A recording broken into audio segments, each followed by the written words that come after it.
ताई, तुम्ही आज इंदापूरमध्ये आनंद कृषी महोत्सवाला आलेला आहात आणि त्या उत्सवाचं आयोजन एका महिलेने केलं आणि उद्घाटन एका महिलेने केलं. काय वाटतं तुम्हाला? खूपच अभिमानास्पद गोष्ट आहे.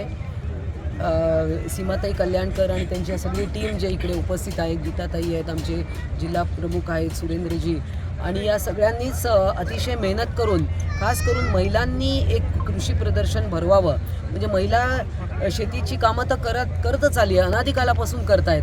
नवीन काही नाही. शेतावर राबणं, सगळं पिकं काढणं, शेतीची मशागत करणं, गाय बैलांची निगा राखणं, हे सगळंच महिला करत आल्या आहेत. परंतु एक कृषी प्रदर्शन भरवणं हे मला खूप नाविन्यपूर्ण वाटलं आणि म्हणून मी इकडे मुंबईहून मुद्दामून त्यांचं कौतुक पाहण्यासाठी, कौतुक करण्यासाठी, एक शिवसेनेची आमदार म्हणून, सचिव म्हणून मला त्यांचं येऊन प्रत्यक्ष कौतुक करावं असं वाटलं, म्हणून मी इथे आले. मुख्यमंत्री एकनाथ शिंदेंना अयोध्येमध्ये येण्यास आमंत्रण दिलं म्हणून उद्धव ठाकरेंना दिलं नाही. त्यामुळं जे संजय राऊत आहेत त्यांनी स्पष्ट असं म्हटलंय की अयोध्येमधील कार्यक्रम हा एक इव्हेंट असून आमच्या श्रीरामांचं अपहरण केलंय. त्याबद्दल तुम्हाला काय वाटतं? संजय राऊत काहीही बोलू शकतात.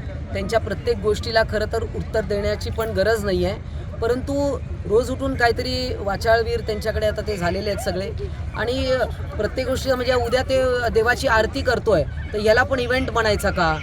एखाद्या मूर्तीची आणि राम मंदिर होणं हे स्वतः वंदनीय बाळासाहेब ठाकरे यांचं स्वप्न आहे. आता त्याला सुद्धा ते इव्हेंट म्हणत असतील तर त्याच्यासारखे कपाळ करंटे तेच आहे. नागपूरमध्ये काँग्रेसचा मेळावा जो आहे तो पार पडलेला आहे आणि राहुल गांधी त्या मेळाव्याला उपस्थित राहिले होते. संबोधन त्यांनी केलेलं आहे. 2024 दृष्टीनं आव्हान केलं. कसं बघता याकडे? आता अशी आव्हानं त्यांनी बरीच वेळा दिली.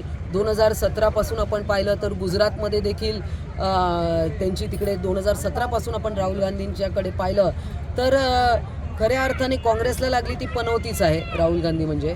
परंतु आम्ही अशा शब्दांचा प्रयोग करत नाही, कधीतरी करतो. परंतु जे पक्ष एकत्र राहू शकत नाही आणि ज्या पक्षाला केवळ कौटुंबिक पाठबळ आहे, अशा पक्षाचं आणि अशा इंडिया आघाडीचं काही भवितव्य असू शकत नाही. कारण त्यांच्याकडे लोकांना देण्यासारखं काही नाही आहे. ते फक्त स्वतःच्या मुलामुलींचं भवितव्य सुरक्षित करण्यासाठी हे सगळं करत आहे. खासदार अमोल कोल्हे आणि खासदार सुप्रिया सुळे यांच्या नेतृत्वामध्ये आक्रोश यात्रा जी आहे कालपासून सुरू झालेली आहे आणि यात्रेच्या समारोपाला संजय राऊत येणार आहेत. आज आक्रोश कोणाबद्दल आहे?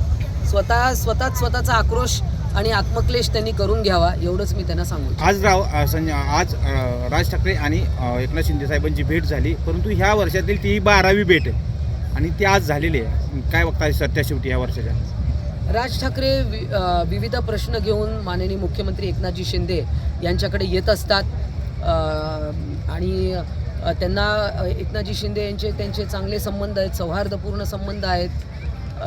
त्यांनी राज ठाकरे पण ज्या परिस्थितीतून शिवसेनेतून निघाले, माननीय एकनाथजी शिंदे यांनी देखील बंड केलं, त्यामुळे विचारांचं साम्य देखील आहे. ज्यावेळी महाविकास आघाडी होती त्यावेळी खरं तर आत्ताचे उपमुख्यमंत्री अजित पवार यांच्याकडेच अर्थ खातं होतं आणि अजित पवार हे भाजपच्या म्हणण्यापेक्षा शिंदे गटाच्या आमदारांना विकास निधी देत नाहीत, हाच खरं तर आरोप ठेवून शिंदे गट बाहेर पडला होता. आता अजित पवारांकडे पुण्याचं पालकमंत्री पद आहे आणि अजित पवार हे भाजप आणि शिंदे गटाच्या जिल्हा नियोजन मंडळाच्या सदस्यांना निधी देत नाहीत, त्याच्यामध्ये दुजाभाव करतायत असा आरोप करण्यात आलेला आहे. जिल्हाधिकाऱ्यांना तसं पत्र देण्यात आलेलं आहे. वेळ पडली तर न्यायालयीन लढा लढू असा इशारा देखील लढण्यात आला आहे. महायुतीमध्ये आजच्या स्थितीला आलबेल आहे.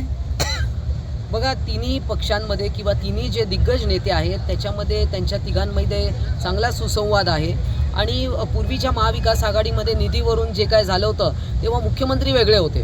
त्या मुख्यमंत्र्यांचा एकंदरच कंट्रोल नव्हता आणि आता मुख्यमंत्री माननीय एकनाथजी शिंदे आहेत, जे स्वतः एक कर्तृत्ववान नेते आहेत की जे तळागाळातून वर आलेले आहेत आणि देवेंद्र फडणवीस असतील, अजितदादा पवार असतील, हे स्वतः मेहनतीने राजकारणात वर आलेली मंडळी आहेत. आणि मला असं वाटतं तुम्ही जो पुणे जिल्ह्याचा उल्लेख केला, हे तिघही मिळून याच्यावर निश्चितच तोडगा काढतील. न्यायालयात जाण्याची कोणालाही वेळ येणार नाही. तुम्ही बारामती लोकसभा मतदारसंघात आहात आणि काही दिवसामध्ये लोकसभेच्या निवडणुका येऊन ठेपल्या. तुम्ही या बारामती लोकसभा मतदारसंघाकडे कसं बघता? कारण सध्या इथं खासदार हा इंडिया आघाडीचा आहे, सुप्रिया सुळे खासदार आहेत. आता बघूया, जागा वाटप होईल. आपल्याला चित्र तर स्पष्ट झालेलंच आहे. अनेक वोटर सर्वे पण झाले आहेत.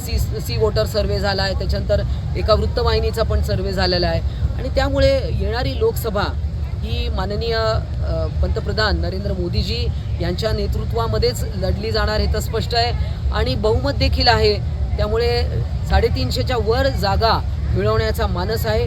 प्रत्येक सीट आमच्यासाठी महत्त्वाची आहे आणि बारामती ही तर महत्त्वाची आहेच आहे. एबीपी माझा, उघडा डोळे बघा नीट.